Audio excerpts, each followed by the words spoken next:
बहुत समय पहले एक छोटे से गांव में एक अनोखा पेड़ था जिसे लोग जादुई पीपल कहते थे।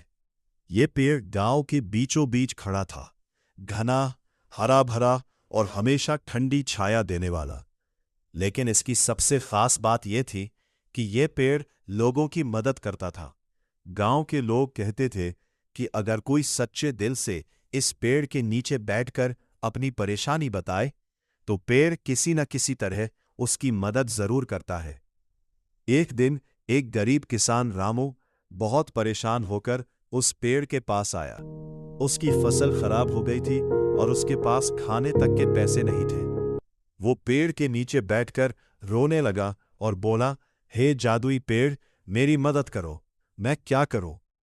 अचानक हवा चलने लगी और पेड़ के पत्ते सरसराने लगे। कुछ ही देर में एक सूखी टहनी टूटकर रामू के सामने गिरी।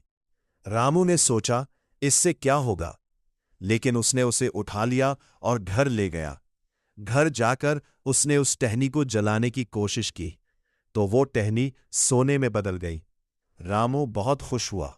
उसने उस सोने से अपना घर संभाला और फिर मेहनत से खेती करने लगा। लेकिन उसने लालच नहीं किया और हमेशा जरूरतमंदों की मदद करता रहा। धीरे धीरे पूरे गांव में यह बात फैल गई। लोग पेड़ के पास आने लगे।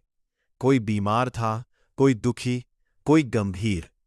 लेकिन पेड़ सिर्फ उन्हीं की मदद करता था जो सच्चे और नेक दिल के होते थे। एक बार एक लालची व्यापारी भी पेड़ के पास आया। उसने सोचा कि वो ढेर सारा सोना मांगकर अमीर बन जाएगा। वो पेड़ के नीचे बैठकर बोला, मुझे बहुत सारा सोना चाहिए। पेड़ शांत रहा। फिर एक तेज हवा चली और उसके ऊपर से बहुत सारे सूखे पत्ते गिरे। व्यापारी गुस्से में बोला, ये क्या मजाक है, और गुस्से में उन पत्तों को फेंक दिया। कुछ ही देर में वे पत्ते मिट्टी बन गए। व्यापारी को कुछ नहीं मिला। तब उसे समझ आया कि पेड़ लालचियों की मदद नहीं करता। उस दिन के बाद गांव के लोग समझ गए कि जादुई पेड़ सिर्फ वही देता है जो दिल से अच्छा होता है। सच्चाई, मेहनत और दूसरों की मदद करने से ही असली खुशियां मिलती है। जादू भी उन्हीं का साथ देता है